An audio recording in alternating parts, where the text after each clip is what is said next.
जय हिंद दोस्तों, एक बार फिर से स्वागत है आप सभी का आपके अपने YouTube चैनल जीके क्यूज पर। और आज की क्लास रेलवे आरपीएफ भर्ती 2024 के एग्ज़ाम की जो भी स्टूडेंट तैयारी कर रहे हैं उन सभी के लिए, आप कांस्टेबल या एसआई किसी भी पोस्ट के लिए आपने अप्लाई किया हो, आज के क्वेश्चन आपके लिए टेस्ट पेपर होने वाला है। ठीक है, टेस्ट पेपर आज ये बन है और इसमें से मैं आपको बता दूं कि आज आपके लिए 40 क्वेश्चन प्लस अनिवार्य हैं। ठीक है, यहाँ पे देखो कलर चेंज कर लेता हूँ, लिख देता हूँ मैं, 40 प्लस क्वेश्चन अनिवार्य हैं। अगर आपके 40 सही नहीं हो पा रहे हैं तो अभी आपको काफ़ी मेहनत की ज़रूरत है, क्योंकि ये सारे क्वेश्चन वो हैं जो हम लोग पहले कर चुके हैं और दूसरा एकदम बेसिक क्वेश्चन है। ठीक है, तो बिल्कुल भी समय को बर्बाद नहीं करेंगे। अब आपका टाइम चालू होने वाला है, उससे पहले मैं आपको बता दूं, यहाँ पे आप देख सकते हैं कि ये वो सभी दोस्त हैं जो मुझे प्रॉपर कमेंट करते हैं। यहाँ पे देखो योगेश बता रहे हैं किसी का ऑप्शन सी 76 में महान्यायवादी की नियुक्ति होती है सर। हरी साहू कह रहे हैं, दीपक कह रहे हैं पहली बार महात्मा गांधी जो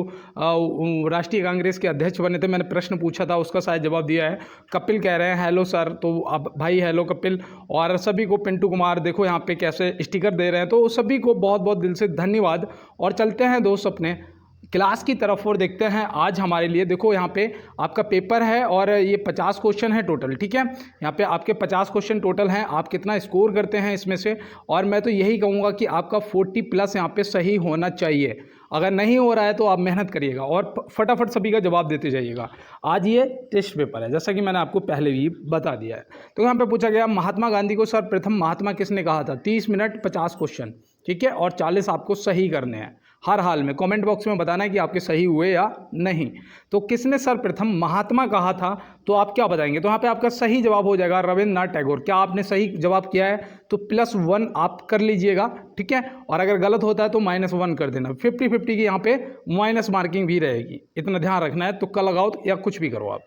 तो यहाँ पे रविंद्रनाथ सही जवाब हो जाएगा। और रविंद्रनाथ टैगोर जी को देखो, इन्हें मैं आपको बता दूं, इन्होंने हमारा राष्ट्रीय गान भी लिखा था। ये भी ध्यान रखना, राष्ट्रीय गान किसने लिखा था, रविंद्रनाथ टैगोर जी ने लिखा था, जिसे गाने की अधिकतम सीमा 52 सेकंड है। ये भी आप याद रखना। और इन्होंने देखो एक और देश का राष्ट्रीय गान लिखा था, बांग्लादेश का, आनार सोनार बांग्ला करके है, तो ये भी आप याद रखेंगे। और बंकिम चंद्र चटर्जी जी से याद रखना, इनने राष्ट्रीय गीत लिखा था। ठीक है, हो सकता है पूछ लिया जाए, तो ये आप बेसिक क्वेश्चन है, ध्यान रखेंगे। और मैंने जैसा कि आपको पहले ही बता दिया, स्कोर आप कमेंट बॉक्स में बताएंगे।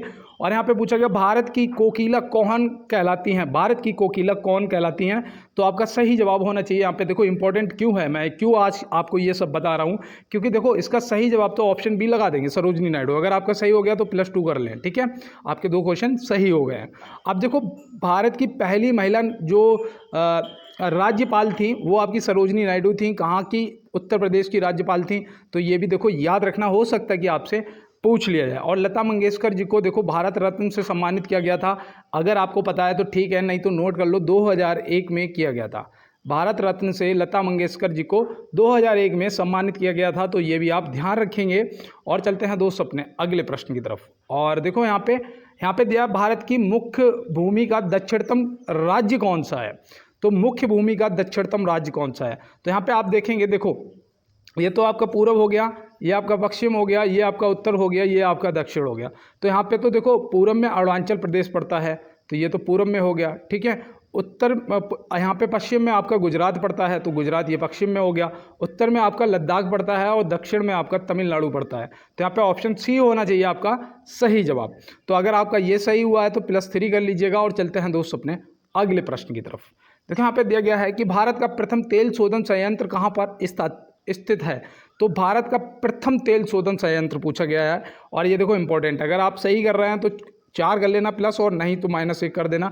तो आज आप स्कोर जरूर बताएंगे, मुझे भरोसा है कि मेरे काफ़ी दोस्त बताएंगे। और देखो यहाँ पे आपका जो प्रथम तेल शोधन संयंत्र है ये आपका डिगबोई मतलब असम में लगा था, असम। यहाँ पे अगर हो सकता है आपको डिगबोई लिखा हुआ मिल जाए तो भी आप इसे सही लगा के आएंगे, क्योंकि डिगबोई जो है असम में पड़ता है और असम में ये डिगबोई में लगा था। तो चलते हैं दोस्त अपने अगले प्रश्न की तरफ और देखते हैं हमारा अगला क्या है। देखो यहाँ पे दिया गया हरित क्रांति का प्रभाव सबसे ज़्यादा किस उपज पर पड़ा था। तो देखो ये भी आपका इम्पोर्टेंट है।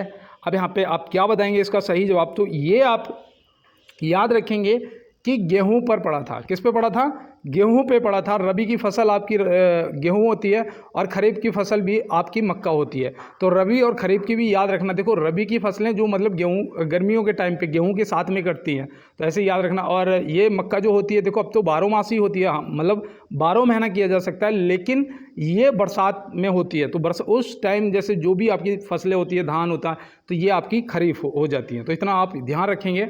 और देखो यहाँ पे दिया गया है निम्नलिखित में से किस राज्य ने सबसे पहले रोजगार गारंटी योजना शुरू की। इनमें से आपको बताना है कि किस राज्य ने सबसे पहले रोजगार गारंटी योजना शुरू की थी। तो देखो फंसना नहीं है, अगर नहीं बन रहा है तो आप स्किप कर देना, लेकिन माइनस मार्किंग की तरफ मत जाना। और पेपर में भी यही ट्रिक लगानी है कि माइनस मार्किंग की तरफ नहीं जाएंगे भैया। अगर नहीं पता है तो हम छोड़ देंगे, नहीं पता है तो स्किप कर देंगे, लेकिन गलत नहीं करेंगे ताकि हमारा नंबर कट जाए। तो यहाँ पे हम क्या बताएंगे, यहाँ पे हमारा महाराष्ट्र हो जाएगा, जो कि ऑप्शन सी में दिया गया है। तो ऑप्शन सी यहाँ पे सही जवाब। अब जितने का हुआ हो तो +6 कर लेना, और ना हुआ हो तो -1 कर देना। स्किप किया हो तो कोई बात नहीं है, ठीक है। तो आपका +5 स्कोर रहेगा ही रहेगा। तो चलते हैं अपने अगले प्रश्न की तरफ। और मुझे पता है आप लोग जरूर कमेंट बॉक्स में बताएंगे, ऐसे ऐसे योद्धा होंगे जो 45+ करेंगे भाई, ऐसे ऐसे योद्धा हैं, मुझे पता है। और जो आज मुझे सुन रहे हैं ना, इन्हीं लोगों में से करेंगे। तो आप मुझे कमेंट जरूर करना कि भैया मैंने इतने सही किए हैं। यहाँ पे दिया है हिंदी साहित्य के इतिहास का लेखन सर्वप्रथम किस भाषा में हुआ। क्या आपको कठिन लग रहा है? ये आपका जो पेपर हुआ था ना 2019 में, तब पूछा गया था। अब यहाँ पे आपको बताना है कि इसमें आप सही जवाब क्या लगाएंगे। तो आपका सही जवाब होना चाहिए फ्रेंच, जो कि ऑप्शन सी में दिया गया है। फ्रेंच क्या हो जाएगा, आपका सही जवाब हो जाएगा। देखो हिंदी साहित्य का इतिहास का लेखन सर्वप्रथम किस भाषा में हुआ, फ्रेंच भाषा में हुआ था। तो ये आप ध्यान रखेंगे। तो चलते हैं अपने अगले प्रश्न की तरफ। मनुस्मृति का अंग्रेजी में अनुवाद किसने किया था। देखो मनुस्मृति का अंग्रेजी में अनुवाद किसने किया था, फटाफट बताइएगा। और ये मैं प्रश्न आपको कुछ दिन पहले ही करा। देखो जितने भी अभी तक क्वेश्चन हम करा चुके हैं ना, उसमें से मैंने जितने इजी क्वेश्चन थे वो सभी यहाँ पे 50 इकट्ठे कर लिए। अब मुझे पता है इसमें आपका कितना स्कोर होगा, ये आप कमेंट बॉक्स में बताएंगे। और मैं तो उम्मीद यही करता हूँ कि आपके 50 के 50 सही हों। तो यहाँ पे जो आपकी मनुस्मृति का अंग्रेजी में अनुवाद है वो जॉर्ज बुलेट ने किया था।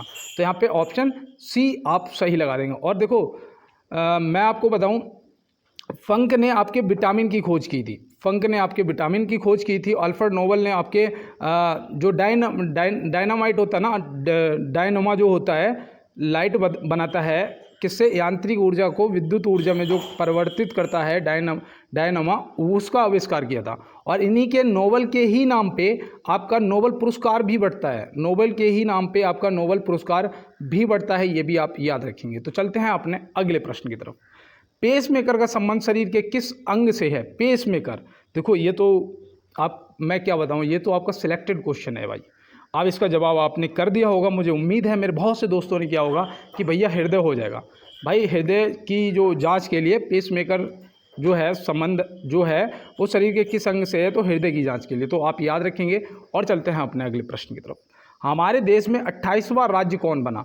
देखो मैंने उस दिन आपको बताया था, आज मैंने आपसे पूछ लिया है। उस दिन मैंने आपको 36 26 करके एक ट्रिक भी बताई थी, अगर आपको याद हो कि 26वां पूछा जाएगा तो 26 से मतलब 36, ठीक है। अब यहाँ पे 28वां राज्य पूछा है, तो 28वां आपका कौन सा बना था दोस्त, झारखंड बना था। ऑप्शन सी हो जाएगा सही। कब बना था, देखो नोट कर लो। आज अगर आपने गलत कर दिया पेपर के अंदर मत करना। यहाँ पे आपका याद रखना 15 नवंबर 2000 में बना था। कब बना था, 15 नवंबर 2000 में बना था। देखो आपका छत्तीसगढ़ जो है ये 26वां राज्य बना था, 26वां, क्योंकि मैंने कहा था ना 26 से 36 याद रखना।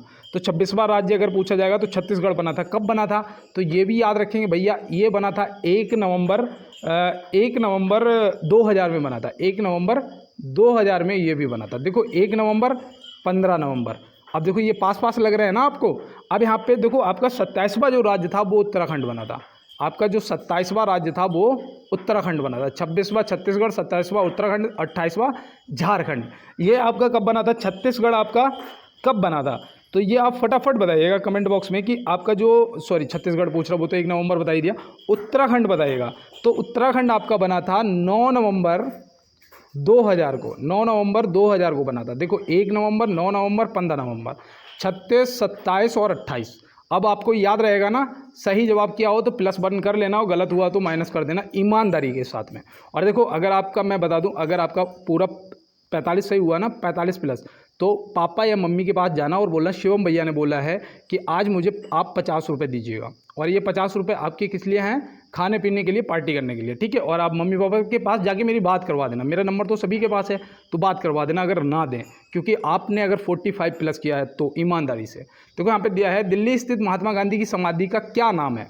तो देखो इंपॉर्टेंट है भाई, ये तो कॉमन क्वेश्चन है ना, तो आप क्या बताओगे। दिल्ली स्थित महात्मा गांधी की समाधि का नाम है राजघाट। अब मैं अगर पूछता हूँ कि विजय घाट किसकी समाधि स्थल का नाम है, तो आप क्या बताएंगे, तो बताएंगे भैया लाल बहादुर शास्त्री जी की समाधि स्थल का नाम क्या है, विजय घाट है। अगर आपसे मैं किसान घाट पूछता हूँ तो आप क्या बताएंगे, तो याद रखना चौधरी चरण सिंह, ठीक है, चौधरी चरण सिंह जी की समाधि स्थल का नाम क्या है, किसान घाट है। तो मैं उम्मीद करता हूँ यहाँ से आपने देखो नोट भी कर लिया होगा, और देखो लिखोगे याद तभी रहेगा दोस्त। तो चलते हैं अपने अगले प्रश्न की तरफ और देखते हैं हमारा अगला क्या है। आज का टेस्ट पेपर है, कोई क्लास नहीं है, आज मैं ये क्वेश्चन आपको पढ़ाने नहीं, आपसे पूछने आया हूँ, ठीक है। और आप इसका बिल्कुल सही जवाब करेंगे, आप 40 प्लस करेंगे। तो यहाँ पे दिया गया बैरोमीटर में तेजी से गिरावट किस बात का सूचक है। तो यहाँ पे ये आंसर क्या लग गया है, यहाँ पे आंसर तो भाई गलत लगे हैं, ठीक है। बैरोमीटर में तेजी से गिरावट किस बात का सूचक है। तो बैरोमीटर में अगर तेजी से गिरावट होती है तो समझ जाना दोस्त क्या आने वाला है, तूफान आने वाला है। क्या आने वाला है, तूफान आने वाला है। तो इसका देखो जवाब कितने लोगों ने बिना आंसर मतलब इन बिना ऑप्शन को देख के दिया है, बताओ। और अगर आपने तूफान सही दिया है तो आप प्लस कर लेना एक, और नहीं तो एक माइनस कर देना। और वैसे एक प्लस आपको अब मेरी तरफ से ये फ्री हिट मिलेगा, ठीक है। अब देखो यहाँ दिया है प्रकाश सबसे अधिक गति से यात्रा करता है। मैंने उस दिन आपको बताया था, क्या बताया था, कि प्रकाश जो है सबसे अधिक गति से यात्रा निर्वात में करता है। तो ऑप्शन सी लगा देंगे कि बिल्कुल सही जवाब हो जाएगा भैया। तो चलते हैं अपने अगले प्रश्न की तरफ। और जितने भी दोस्त मुझे प्रॉपर कमेंट करते हैं सभी को बहुत बहुत धन्यवाद, थैंक यू आप सभी को। और साथ में देखो मैं सिर्फ 1 मिनट के लिए रुकूंगा, आप टाइम बंद कर लीजिएगा। देखो 1 मिनट के लिए रुकूंगा, आप क्या करेंगे, जितने भी मेरे दोस्त हैं, मैं हर क्लास में कहता हूँ, हो सकता है मेरी जवान पे सरस्वती माँ विराजमान हो, और जितने भी दोस्त मुझे सुन रहे हैं, मेरे भाई बहन मुझे सुन रहे हैं, जिनके कान में मेरी आवाज़ जा रही है, उन सभी का इस बार 100% सिलेक्शन हो जाएगा। आपको वर्दी मिल जाएगी, आपका सपना पूरा हो जाएगा।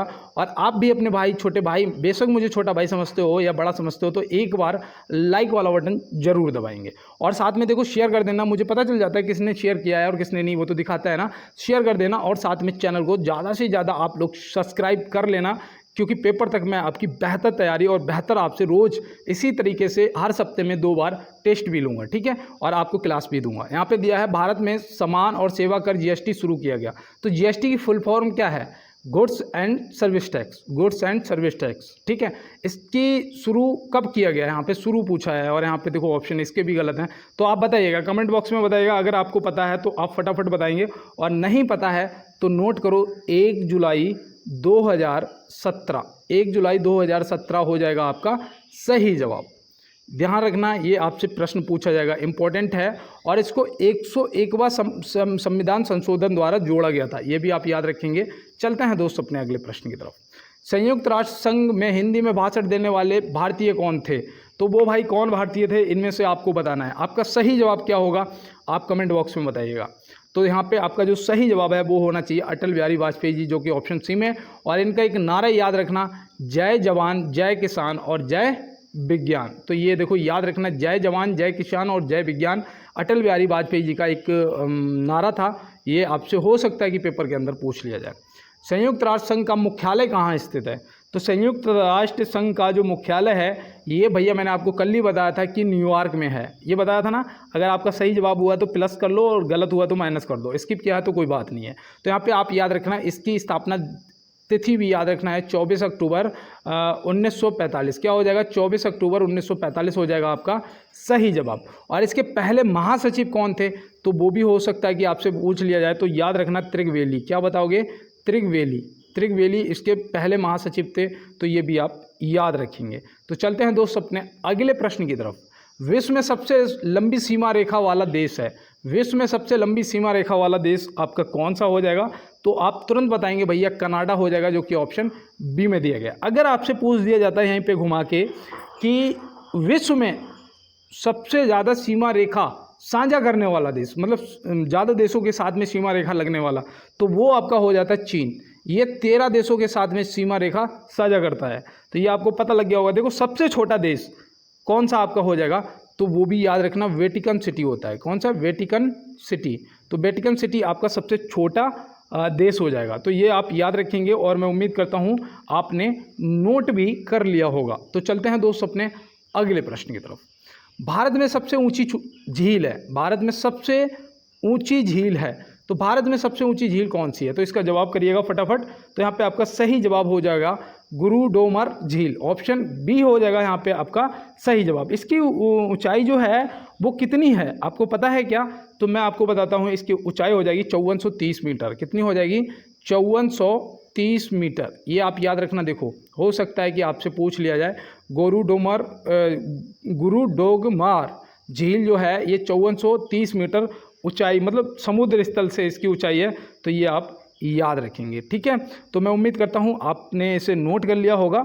और देखो यहाँ पे जो देवताल झील दे रखी है ये कहाँ पर है? तो देखो मैंने एक ट्रिक बताई थी कि ताल जिसके भी पीछे लगता है समझ जाना कि ये उत्तराखंड में है, ठीक है। नैनीताल, ताल लगा ना, ताल जिस झील के पीछे लगेगा उत्तराखंड में है। इसकी ऊंचाई कितनी है? तो इसकी ऊंचाई है 400 मीटर। इसकी ऊंचाई कितनी है? 400 मीटर। तो ये भी याद रखना। देखो गोविंद सागर यहाँ पे दे रखा है, आपसे पूछा जाएगा कि मानव द्वारा कृत्रिम रूप से बनाया गया सागर या झील पूछा जाएगा, तो आप बता देंगे गोविंद सागर आपका सही जवाब हो जाएगा, ठीक है। ये कृत्रिम रूप से बनाया हुआ है। तो यहाँ पे देखो दिया, भारत छोड़ो का प्रस्ताव कांग्रेस ने कब पारित किया था? भारत छोड़ो, देखो इंपॉर्टेंट भाई, मोस्ट इंपॉर्टेंट। अब यहाँ पे आप बताइएगा कि भारत छोड़ो का जो प्रस्ताव है कांग्रेस ने कब पारित किया था? तो ये किया था 8 अगस्त 1942। 8 अगस्त 1942, मतलब ऑप्शन सी हो जाएगा। और कहाँ पर? तो याद रखना बम्बई में। कहाँ पर? तो याद रखना बम्बई में भैया किया था, ठीक है। तो ये मैं उम्मीद करता हूँ कि ये प्रश्न भी आपने सही किया होगा। और चलते हैं अपने अगले प्रश्न की तरफ। और आपको मैं बता दूँ, अब आपको हर हफ्ते आपकी लगभग 2 टेस्ट हुआ करेंगे और साथ में मैं आपको जो 7 क्लासें आपकी बनती हैं वो 7 क्लास मैं आपको ज़रूर दूंगा। आज आपको क्लास नहीं मिल पाएगी, सिर्फ टेस्ट पेपर है आपका, 50 क्वेश्चन होगा और नेक्स्ट मैं आपको देता रहूँगा, ठीक है, पर डेली क्लास। और देखो जिसने भी अभी तक लाइक शेयर नहीं किया है, मैंने एक बार सिर्फ आपसे कहा था और अब क्लास के एंडिंग में लास्ट में कहूँगा और उससे पहले नहीं डिस्टर्ब करूँगा, आप कर दीजिएगा। आप मेरे भाई जितने भी मुझे सुन रहे हैं, आपके सपोर्ट की ज़रूरत है दोस्त। लाइव क्लास नहीं हो पाती है इस वजह से, अगर आप लोग मुझे सपोर्ट कर देंगे तो लाइव क्लास भी बहुत जल्दी होने लग जाएगी। किस नेता को भारत का विस्मार्क कहा जाता है? किस नेता को भारत का विस्मार्क कहा जाता है? तो ये देखो आपके लिए मोस्ट इंपॉर्टेंट प्रश्न है, मोस्ट इंपॉर्टेंट प्रश्न है। तो आप यहाँ पे क्या बताएंगे? किस नेता को भारत का विस्मार्क कहा जाता है? तो ये सरदार पटेल जी को। तो देखो सरदार पटेल जी को पूछा जाता है कि सरदार की उपाधि कहाँ और किसने दी थी?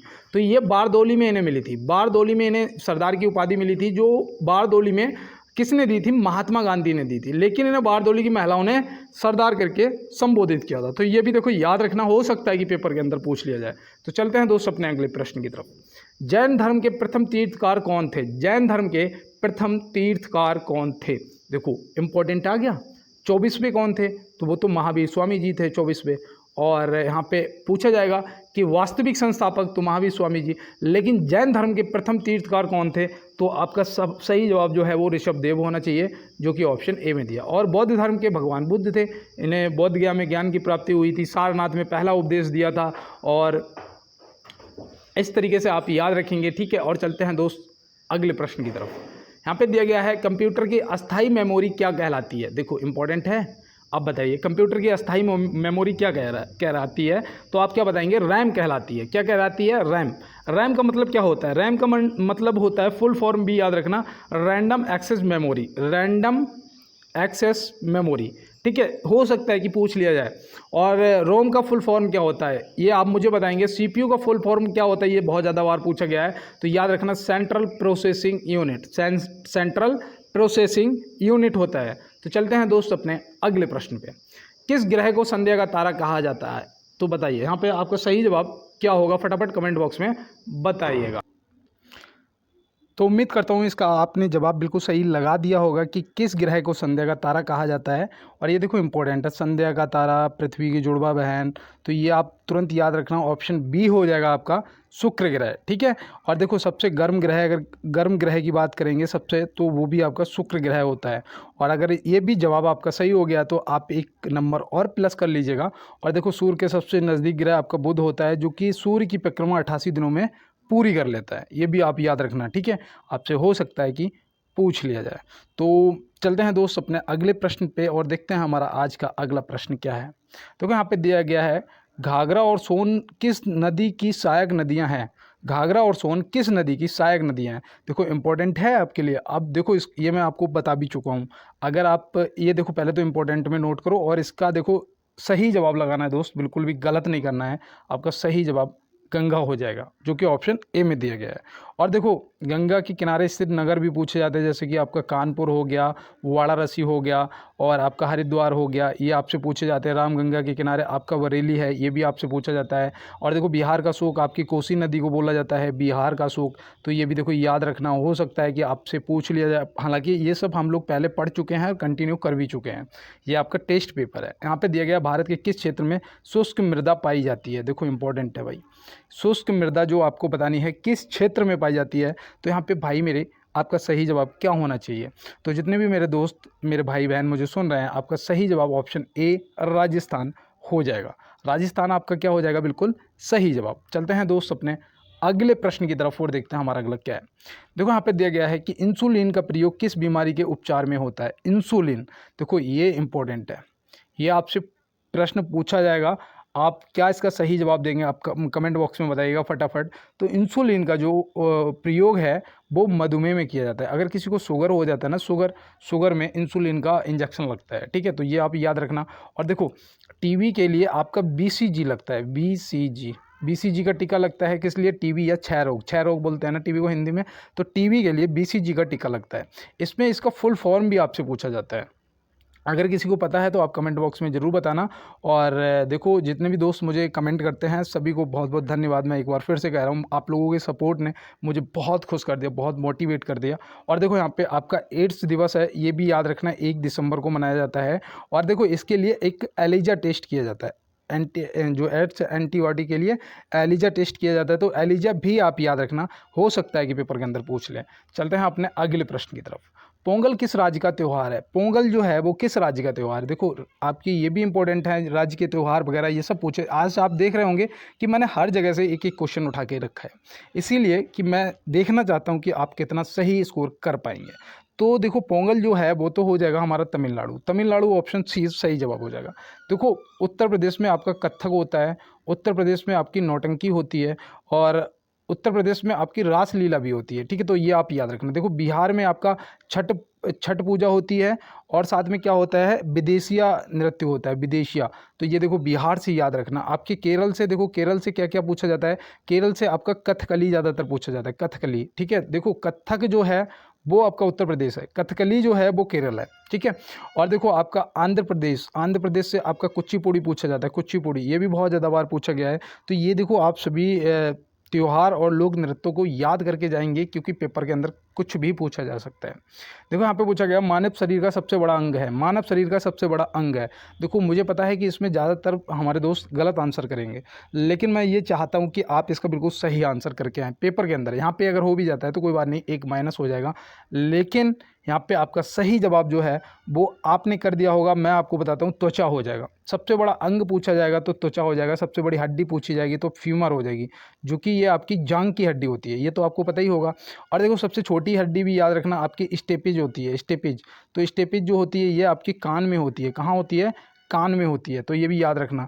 तो मैं उम्मीद करता हूँ आपको ये समझ आ गया होगा।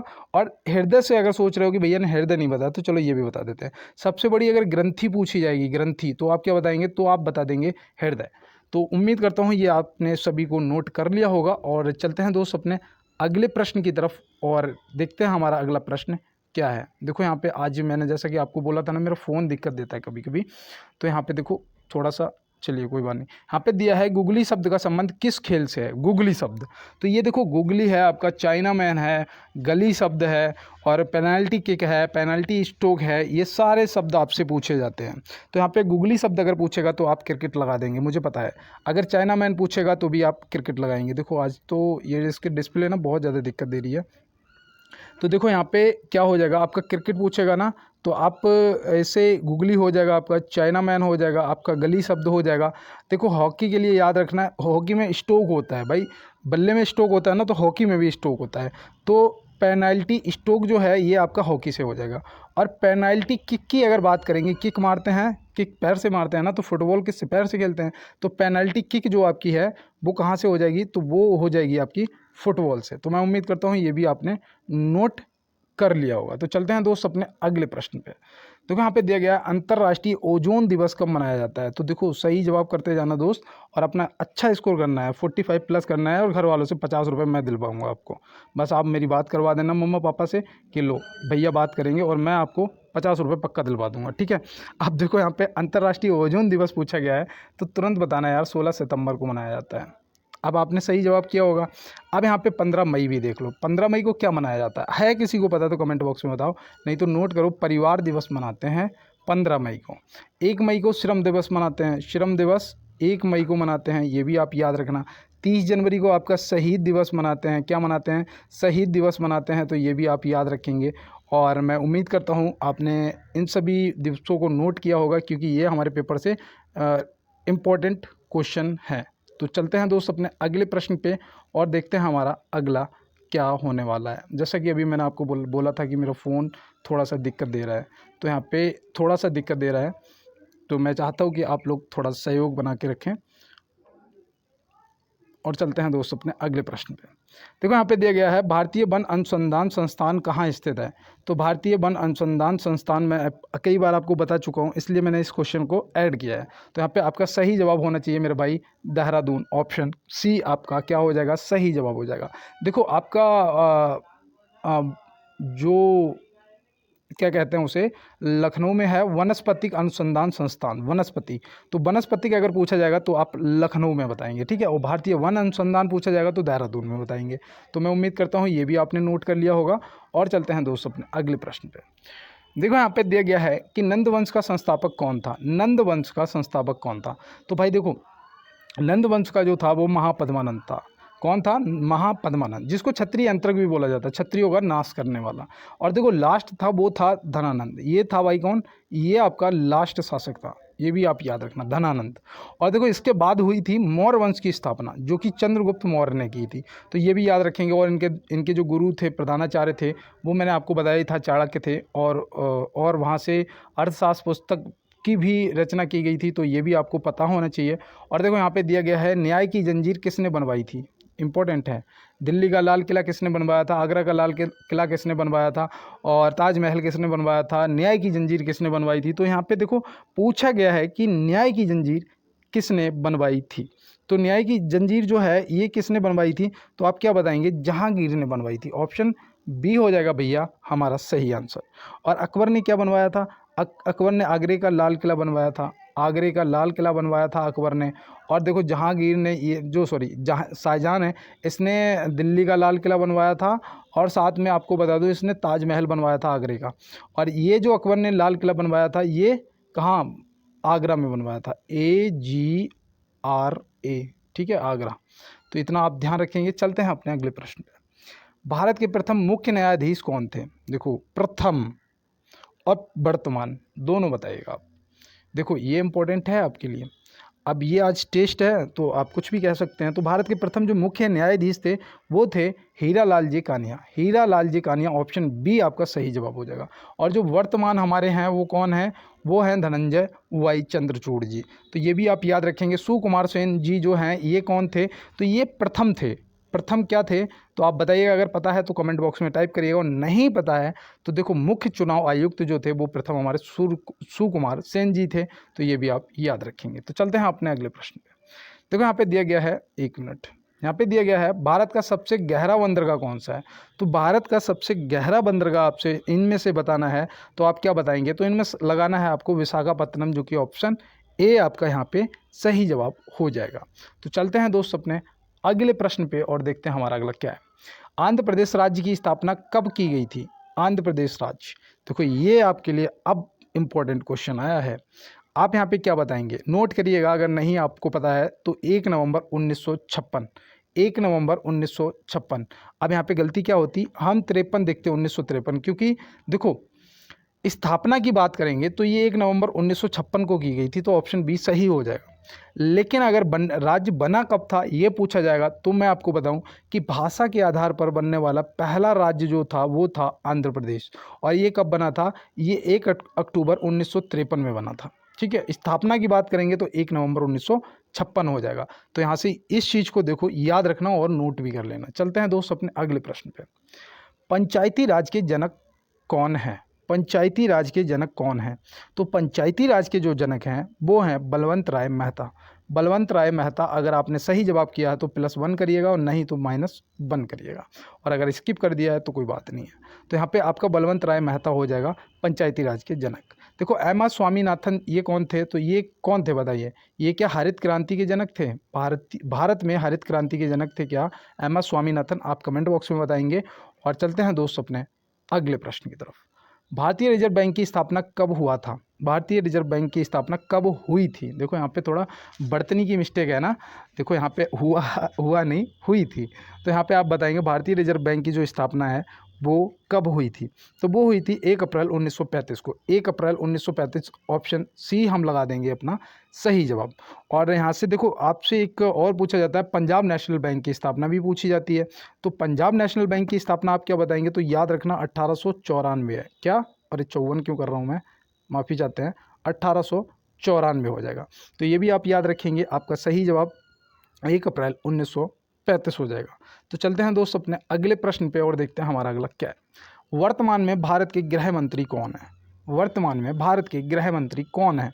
तो देखो ये इंपॉर्टेंट है आपके लिए, आपको बताना है कि वर्तमान में भारत के गृह मंत्री कौन है। तो गृह मंत्री हमारे अमित शाह जी हैं, जो कि ऑप्शन बी में दिए गए हैं। अगर रक्षा मंत्री की बात करेंगे, अगर हम रक्षा मंत्री की बात करते हैं तो हमारे राजनाथ सिंह जी हो जाएंगे। ठीक है। एस जयशंकर जी जो हैं वो कौन है? वो हमारे विदेश मंत्री हैं। वो कौन है? वो हमारे विदेश मंत्री हैं। तो ये भी हम याद रखेंगे। और देखो हम यहाँ पे बता दें कि अगर आपसे पूछा जाएगा कि पहले हमारे जो गृह मंत्री थे, भारत के पहले गृह मंत्री कौन थे, तो अगर आपको पता है तो आप बताइएगा, और नहीं पता है तो नोट करिएगा, वो हमारे सरदार पटेल थे। कौन थे? सरदार पटेल जी थे। तो ये भी आप याद रखेंगे। और देखो अभी जो वर्तमान में हमारे लोकसभा अध्यक्ष हैं वो कौन है? तो वो हमारे ओम बिरला जी हैं। कौन है? ओम बिरला जी। तो ओम बिरला जी आप याद रखेंगे, ये हमारे कौन है? लोकसभा अध्यक्ष है। तो ये देखो यहाँ से कितना आपके मैंने कम से कम 4 क्वेश्चन कंप्लीट करवाए। और देखो यहाँ पे दिया गया है नई संसद का उद्घाटन कब हुआ था। देखो इंपॉर्टेंट है ना, नई संसद का उद्घाटन यहाँ पे आपको बताना है। तो आप हम क्या बताएंगे? 28 मई 2023। 28 मई 2023 मतलब ऑप्शन सी यहाँ पे सही जवाब हो जाएगा। ये देखो कितनी एरिया में है, एरिया भी हो सकता है कि आपसे पूछ लिया जाए। तो 64,500 वर्ग मीटर में स्थापित है। कितना? 64,500 वर्ग मीटर में स्थापित है। तो ये भी याद रखना। और इसकी देखो जो लगभग खर्चा हुआ है ऐसे बनवाने में, वो कितना हुआ? 971 करोड़ रुपए। 971 करोड़ रुपए। तो ये आप याद रखेंगे, 971 करोड़ रुपए खर्चा हुआ है। और चलते हैं दोस्त अपने अगले प्रश्न पे। मध्य प्रदेश राज्य की राजधानी क्या होगी? मध्य प्रदेश और राज्य की राजधानी क्या होगी? तो मध्य प्रदेश राज्य की राजधानी आपको यहाँ पे बतानी है, तो आप तुरंत बता देंगे भैया भोपाल हो जाएगी। क्या हो जाएगी? भोपाल हो जाएगी मध्य प्रदेश की। आप देखो यहाँ पे जो गांधीनगर दे रखा है, गांधीनगर किसकी राजधानी है? तो देखो कई बार पूछा जाता है कि गुजरात की राजधानी, गुजरात की राजधानी पूछी जाती है। और होता क्या है, हम लोगों को एक ऑप्शन मिल जाता है अहमदाबाद। तो गुजरात की राजधानी तुरंत अहमदाबाद लगा देते हैं, लेकिन गलत हो जाता है ना, गांधीनगर है। तो यहाँ पे हमारा बी जो है गांधीनगर का गुजरात की राजधानी है। और देखो यहाँ पे बेंगलुरु भी दे रखा है। बेंगलुरु बताओ किसकी राजधानी है? तो ये बेंगलोर जो है ये कर्नाटक की राजधानी, किसकी? कर्नाटक की और राजधानी है। तो ये भी आप याद रखेंगे। ठीक है, कर्नाटक की राजधानी हो जाएगी। आप देखो राजस्थान की राजधानी बताओ, और राजस्थान की राजधानी आपकी जयपुर हो जाएगी, जिसे पिंक सिटी कहते हैं। तो ये भी आप देखो याद रखना, हो सकता है कि पेपर के अंदर पूछ लिया जाए। चलते हैं दोस्तों अपने अगले प्रश्न पे। भारत में सर्वप्रथम भारतीय सेवा अध्यक्ष थे? नहीं भाई, यहाँ पे सेवा नहीं, सेना अध्यक्ष होगा। ठीक है, यहाँ पे सेना अध्यक्ष होगा। भारत में सर्वप्रथम सेना अध्यक्ष थे। तो भारत के सर्वप्रथम सेना अध्यक्ष जो थे वो थे जनरल करियप्पा जी, मतलब KM करियप्पा जी। ऑप्शन बी यहाँ से हमारा सही जवाब हो जाएगा। और वर्तमान में हमारे कौन है? तो वर्तमान में हमारे हैं जनरल मनोज पांडे जी। तो ये भी आप याद रखेंगे। और देखो वाइस एडमिरल दिनेश कुमार त्रिपाठी जो हैं, ये हमारी नौसेना के प्रमुख हैं। तो ये भी आप याद रखना वर्तमान में, और हो सकता है कि पेपर के अंदर आपसे पूछ लिया जाए। चलते हैं दोस्तों अपने अगले प्रश्न की तरफ। भारत में सर्वप्रथम नोबेल पुरस्कार प्राप्तकर्ता कौन है? भारत में सर्वप्रथम नोबेल पुरस्कार प्राप्तकर्ता कौन है? तो याद रखना वो हैं रविंद्रनाथ टैगोर जी। रविंद्रनाथ टैगोर जी ऑप्शन ए हो जाएगा। और इन्हें कब मिला था तो ये भी याद रखना 1913 में मिला था। किस लिए मिला था? साहित्य के लिए मिला था। इनकी एक पुस्तक थी ना गीतांजलि, गीतांजलि, तो याद रखना उसके लिए इन्हें मिला था। और देखो अगर पहली महिला पूछेगा तो मदर टेरेसा को मिला था, ये भी आप याद रखेंगे। और चलते हैं दोस्त अपने अगले प्रश्न की तरफ। मौलिक अधिकारों के बारे में सुनवाई करने का अधिकार है। मौलिक अधिकारों के बारे में सुनवाई करने का अधिकार है, तो किसे अधिकार है? यहाँ पे हम क्या बताएंगे? यहाँ पे हमारा सही जवाब जो है वो होना चाहिए सर्वोच्च न्यायालय। क्या होना चाहिए? सर्वोच्च न्यायालय। ऑप्शन सी लगाएंगे, बिल्कुल सही जवाब। और चलते हैं दोस्त अपने अगले प्रश्न की तरफ। संपत्ति के मूल अधिकार को किस संवैधानिक संशोधन द्वारा समाप्त किया गया? तो संपत्ति के मूल अधिकार को किस संवैधानिक संशोधन द्वारा समाप्त किया गया था? तो देखो पहले हमारे जो थे वो थे 7, अब कितने रह गए? 6। एक हटाया गया, कौन? संपत्ति का अधिकार। उसे कौन से संविधान संशोधन द्वारा? तो 44वें संविधान संशोधन द्वारा हटा दिया गया।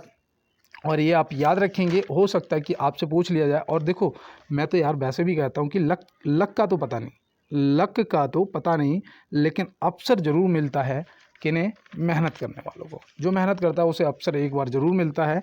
तो दोस्त बदल लो ज़िंदगी को, बहुत लंबा सफ़र है और ऐसे काम नहीं चलेगा। मेहनत करोगे दोस्त तभी कुछ हासिल होने वाला है। देखो यहाँ पे दिया गया संविधान के अनुच्छेद 17 और 18 में व्यवस्था है। तो संविधान के अनुच्छेद 17 और 18 में व्यवस्था है तो किसकी है? मैंने आपको क्या बताया था, अस्पृश्यता उन्मूलन 17 में है। तो हम यहाँ से एक चीज़ समझ सकते हैं कि सामाजिक समानता की हो जाएगा। सामाजिक समानता की व्यवस्था 17 और 18 में दी गई है। धर्म की स्वतंत्रता जो है ये आपकी 25 से 28 तक आती है, लेकिन यहाँ पे आप याद रखना अनुच्छेद 25 में आपको धर्म की स्वतंत्रता मिलती है। और जीने की स्वतंत्रता जो है ये आपका 20 और 21 हो जाएगा। इसे बोल सकते हैं, यहाँ पे मैंने जीने की स्वतंत्रता टाइप कर दिया, लेकिन बोल सकते हैं कि पर्सनल स्वतंत्रता जो होती है ये कभी भी कोई भी आपातकाल लग जाए, कुछ भी हो जाए, ये कभी भी निरस्त नहीं किए जा सकते हैं। 20 और 21, तो ये आप याद रखेंगे। और चलते हैं दोस्तों अपने अगले प्रश्न पे। भारत के उपराष्ट्रपति को कितने साल के लिए चुना जाता है? भारत के उपराष्ट्रपति को कितनी साल के लिए चुना जाता है? तो ये तो भाई 5 वर्ष के लिए ही चुना जाता है। तो ऑप्शन ए लगा देंगे और निकल लेंगे अपने अगले प्रश्न की खोज में। देखो यहाँ पे दोस्त दिया गया है, 1 मिनट, यहाँ पे दिया गया है किसने 2 पूर्ण अवधियों के लिए उपराष्ट्रपति पद संभाला था? 2 पूर्ण अवधियों के लिए उपराष्ट्रपति का पद संभाला था। तो यहाँ पे देखो ये प्रश्न आपके लिए मोस्ट इम्पोर्टेंट है। तो आप क्या बताएंगे? डॉक्टर राधाकृष्णन, जो कि ऑप्शन बी हो जाएगा हमारा यहाँ पे सही जवाब। तो चलते हैं दोस्त अपने अगले प्रश्न पे। देखो 49 हो गए। आपका स्कोर क्या हुआ है आप कमेंट बॉक्स में ज़रूर बताएंगे। और यहाँ पे दिया गया है सर्वोच्च न्यायालय के न्यायाधीशों की नियुक्ति कौन करता है? ये पहली क्लास थी आज की, जिसमें आपका टेस्ट की जो पहली क्लास थी। और नेक्स्ट आपको क्लास मिलेगी जैसा कि रोज़ मिलता है। तो यहाँ पे सर्वोच्च न्यायालय के न्यायाधीशों की जो नियुक्ति है वो कौन करता है, यहाँ पे आपको ये बताना है। तो देखो वो तो हमारे कौन हो जाएंगे? राष्ट्रपति जी हो जाएंगे। और ये कौन से अनुच्छेद के तहत करते हैं ये भी आपको पता होगा। कौन सा आर्टिकल? वो हो जाएगा आपका 76। और 75 में क्या दिया गया? 75 में आपके प्रधानमंत्री दिए गए हैं। ठीक है, तो ये भी आप देखो याद रखना, हो सकता है कि पेपर के अंदर आपसे पूछ लिया जाए। तो चलते हैं दोस्त अपने अगले प्रश्न की तरफ। केंद्रीय असेंबली में बम फेंकने में भगत सिंह का साथी कौन था? तो केंद्रीय असेंबली में बम फेंकने में भगत सिंह का जो साथी थे वो थे वटकेश्वर दत्त जी, जो कि ऑप्शन बी में देगा। और देखो लास्ट क्वेश्चन है, भगत सिंह जी का जब नाम ही आ गया है तो हमें एक बार कमेंट बॉक्स में जय हिंद टाइप करना बनता है और ये ज़रूरी भी है। ठीक है, तो एक बार कमेंट बॉक्स में जितने भी मेरे भाई बहन मेरे दोस्त मुझे सुन रहे थे, आप ज़रूर जय हिंद टाइप करेंगे और कमेंट बॉक्स में बताएंगे क्लास आपको कैसी लगी। और आप लोग जितना सपोर्ट कर रहे हैं उसके लिए सभी को बहुत बहुत दिल से धन्यवाद। मिलते हैं दोस्त नेक्स्ट क्लास में नेक्स्ट प्रश्नों के साथ में। तब तक के लिए मेरे सभी फ्यूचर फौजियों को मेरा जय हिंद।